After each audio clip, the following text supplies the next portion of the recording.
101, time for another edition of Saturday with Seniors. And our guest in our studio today, Phil Butler. And good morning, Phil. Good morning. How you doing? I'm doing great. Thank you for coming down. Thank you.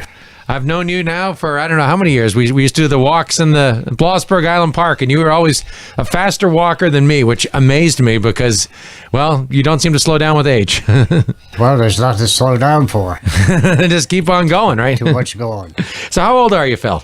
83. 83 years old. How long have you lived in Tioga County? Since 1941. And where were you living before 1941? Hartford, Connecticut. So let's see. How old were you then when you came to Tioga County? I'm not feeling like doing math right now. That would have been about 10 years old, somewhere in there? Probably around 10 to 12. 10 to 12 years old, you came out here. And what brought you out to Tioga County? My dad was on construction, so we come back home. He had a job up there, and he was done with it. Mm-hmm. And so you drove. Did you have a moving truck, or did you guys just throw all the stuff in the back of the car? And No, we had a 1938 Dodge four-door sedan. That was a 2-day trip from Connecticut down here. it was a little slower roads back then, huh? 45-mile speed zone. Wow. So then you came to Tioga County, and what did your parents do? Mom was a stay-at-home mom. That was very common then. Yeah, she took care of all the rugrats. And Dad was in construction, whatever he could do, wherever he had to go. And where did you attend school then when you first came to Tioga County? At that time, that would be in ASIF. I think we talked with someone else who went to school in Asif. That was a 2-room schoolhouse, if I got it right? 3, maybe 4, I can't rightly remember. That was the big school. Yes. Thing I do remember, the teacher chasing me around the outside the building with a broom, and I was not going to let her catch me. I knew the consequences. So why was she chasing you with your broom? Did you get yourself in trouble in school sometimes? Apparently. Apparently, you didn't seem like it to at the time, huh? So what else happened to kids when they got in trouble in school? Like, besides getting chased around the broom, they had the paddle when you were in school? Oh, yes. That paddle does hurt. And they used yardsticks, and they used wooden rulers, crack you across the knuckles, and that got your attention right quick. My mom had told me about the ruler across the knuckles. She went to a Catholic school, and the nuns would just take control with that ruler. That was her favorite influencer, I guess I would call it. Yes. So what did you want to be when you were a kid? Do you remember when you were in school? What was your ambition? What were you guessing you would have been? Every kid has something you wanted to do. I don't think I ever had anything particular in mind. See how much trouble I could get in. So let's see. Your first car? Do you remember getting your driver's license? How did you go about getting a driver's license then? Was there a test and everything then, or they just give it to you? No, there was a test. But the first car I had, I was in high school, and that was a 1941 Cadillac Fleetwood 4-door sedan. So it was 1941, your first car. Yes. You remember about what that cost you to buy? Oh, yes. It cost me $75. It took me a long time to earn it. So Dad took me up to the bank, and he signed for me, and I paid him, and I got the car. So you took a loan out for that first car, $75. How much were you making at the time? Did you have a job when you got that first car? Yes, I was making 75 cents an hour. Okay, so 100 hours would give you $75. That's actually not a lot of hours for a car. Nowadays, 100 hours of work wouldn't get you much. Well, I guess you get you a $1,000 car at $10 an hour. So how'd that car work out for you? Oh, great. I took it down to the bottom of tied out, and I had an awful time getting back up out of there. Just didn't have power enough. So did you get a faster car later on? You were telling me stories about you like to go a little fast. Well, I traded Dad off, and I got a 1931 4-door Model A. 1931, so you traded it in for an older car. Yes. Wow. Okay, so tell me about this car and what your experience is. I bought that right down here at Steiger's Junkyard. That's when he was right there where Joker's Coal Yard is now. And I paid $45 for that. So your first car cost more than your second car. So you got a $45 car at this time. Now tell me about this car. Was this the faster one that... No. No, okay, not yet.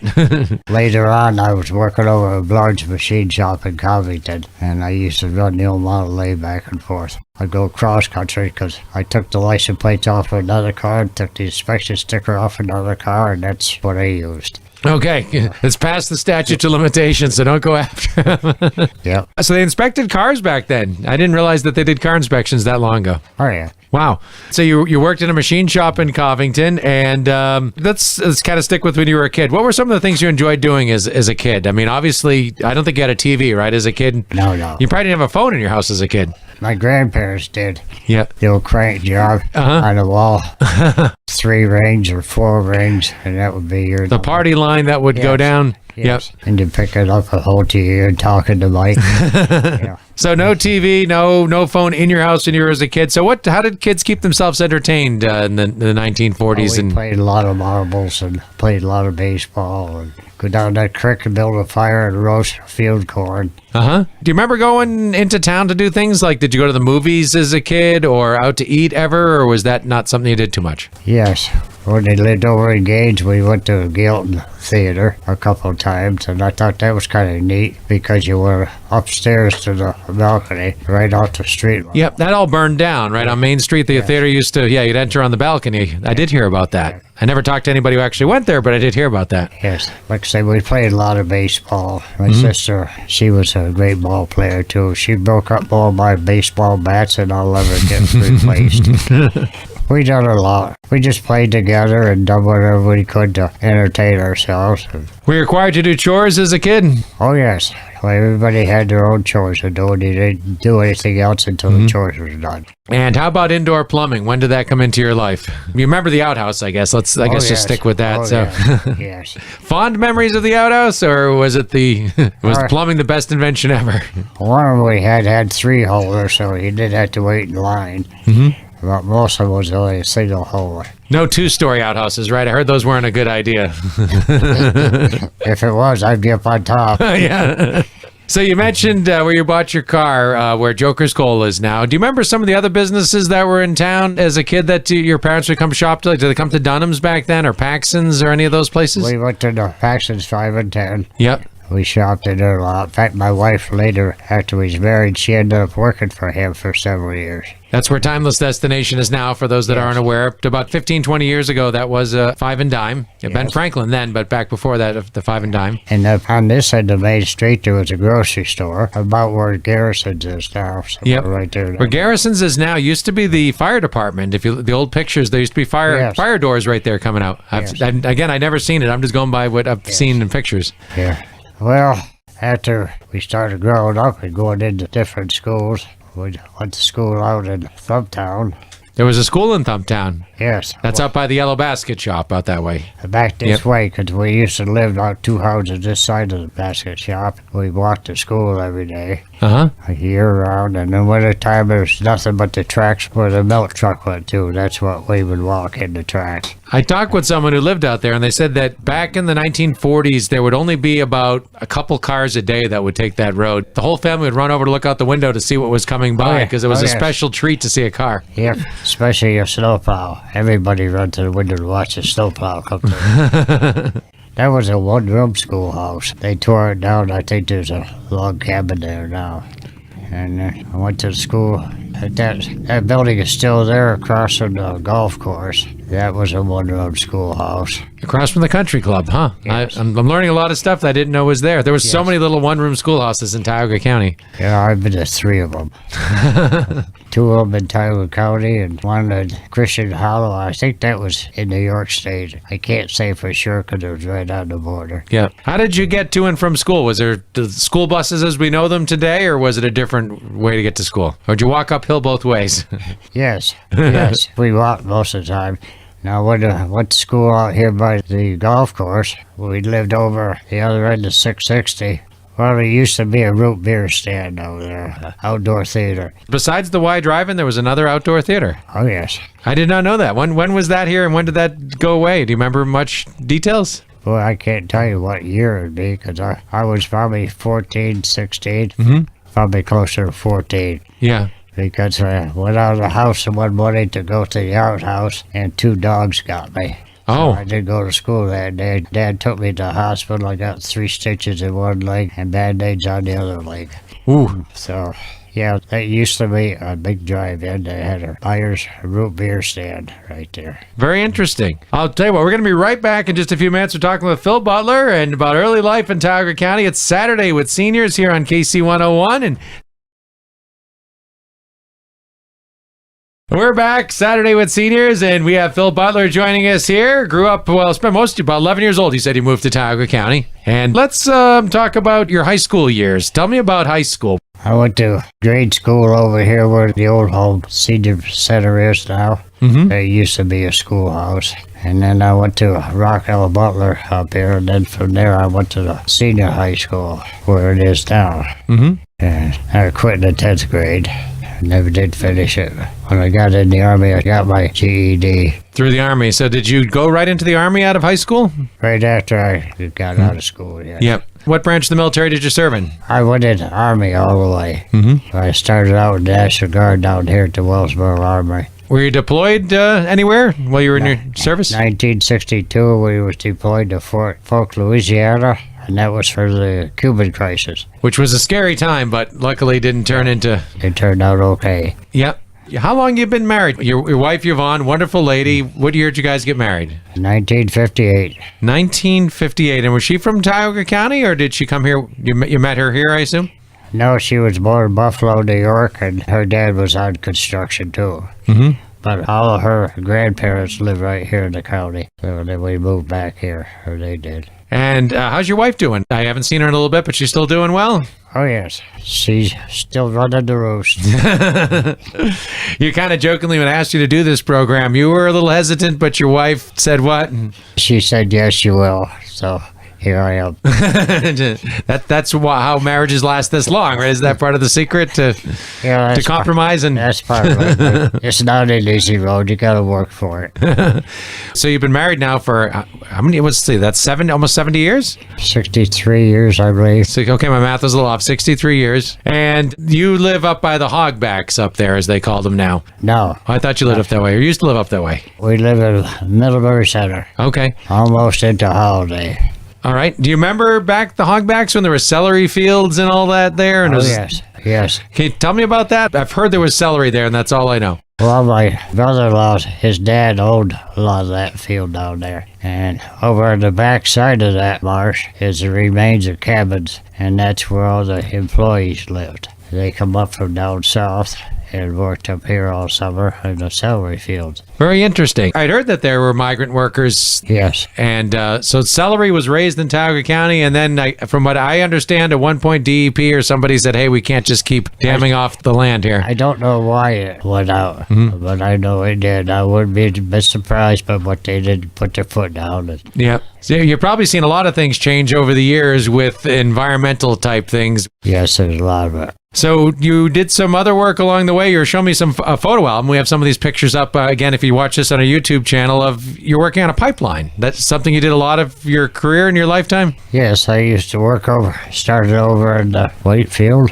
just over in New York State, the other side of Harrison Valley, and brought a new line in from there over to Westfield. So you were your pictures of this big steam shovel that you were running. How did you learn how to operate equipment that was as big as a house? Did they just train you on the job? Say, there's the up and down button and go? Yeah, it's all cable operated. Yep. The one thing they did specify, if you don't keep these cables tight and they come off the pulleys, guess who's going to climb up there and put them back on the pulleys? So did you ever have to do that? No, I didn't. Because you kept them tight. I kept them tight all the time. Then later years, I worked for Homer Neal over here in Mansfield. He had one. We'd put a sewer line in, run alongside the glass factory up here, and went across over the road to Truck Light. And that was the same type of shovel. It was not a backhoe, it was a shovel. Just a huge piece of equipment. I'm not sure how they'd get it from job site to, I guess on train, probably from job site to job site. I suspect probably here they probably did, but...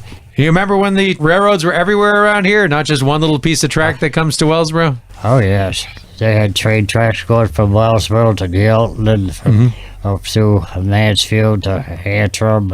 Did you ever ride the train as a passenger anywhere? Or just hop on and steal a ride ever? Several years ago when the excursion train started. The Tioga Central Railroad, I was one of their conductors on that for a while. You must have enjoyed that. I did. One of the other fellows who worked there, he was the conductor on the last passenger train to come up through the canyon. It was about 1982, I think Conrail took those tracks out, early 80s, somewhere in there, yeah. I remember as a kid being up in the canyon and looking down in there and watching that big freight train come up through and the smoke just rolling up out of there. Steam engines running through back then? Yeah. Yep. Looks like a little toy train down there in the bottom of the canyon. Wow. Pretty neat. You picture the guy in there just shoveling and all that coal, tons of coals. That was hard work working on those trains. Down there in the bottom of the canyon, they still have the remains of the coal chute and the water tower still down there. So you can see where that was in the old CCC camps. I know there's a plaque, too, where those were down there. Yes, last time I was in that building, the flood, it tipped it, and it was sitting at probably a 40-degree slope. This was a long time ago you're talking about. Yeah, okay. Yeah, we used to take our cars down there, right down there in Pine Creek, out in the middle of Pine Creek and wash them. And then we were saying about environmental rules being a little different. You can't do some of these things now. Yeah, you'd end up in Bar City. Yep. And when the rivers flooded, you could just dig them out without any permit back then, which we've got to mess with that now. Yeah. Do you remember the 72 flood in Tioga County? Yes, I do. I worked for the Corps of Engineers. I ended up with the Corps of Engineers. And I was down in Lawrenceville with an old military front-end loader. And I worked down there for a couple of months in Lawrenceville and parts of Tioga. The pictures make it look like it was just an absolute widespread disaster. It was.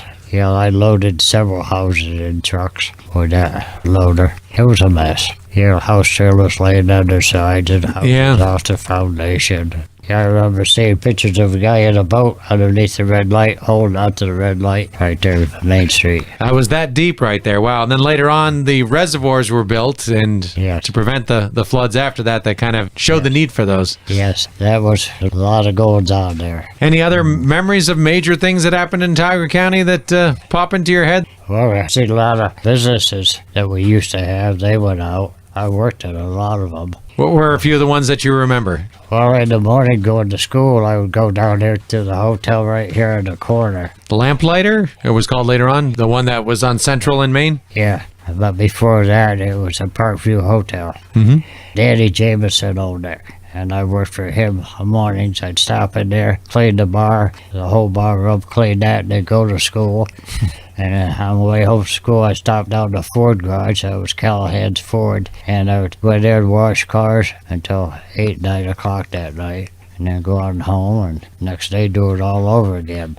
So then the lamplighter burnt down. And then I was working for a Ford garage, and he sold out. He retired, sold out, and that went to Mansfield. So I went down to the Gow Motors. That's where the Frog Hunt is now. And that was a Chrysler garage, and I worked for them for several years. And they sold out or went under. I don't recall what happened.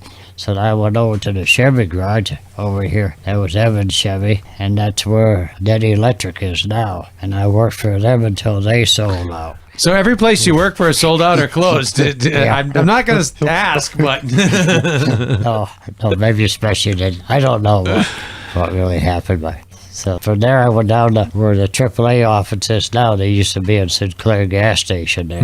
And the fellow owned that name was Tom Duffy. He later became one of the policemen here, and then later went over to Westfield as chief of police. I drove taxi for him. There was taxi in Wellsboro back then? Yes. And you were a taxi driver. Wow. I was a taxi driver. I know we have Canyon Country Caps now, but I assume that was the first taxi company ever in Wellsboro. Oh, I remember one particular trip I used to make every Saturday. I'd go out by Harrison State Park, out there at a big farm way out at the end of a field. And pick a lady up and bring her in every Saturday for her shopping and take her back. And I told her once, I said, I bet that's a beautiful view out there in that field looking right down into the canyon. And the lady said, I've lived here all my life and I have never been out there and looked down.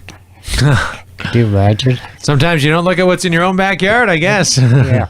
I thought that would be such a beautiful place. Yeah, absolutely. Just walk out across the field and look down at the bottom of the canyon. But she'd never done it.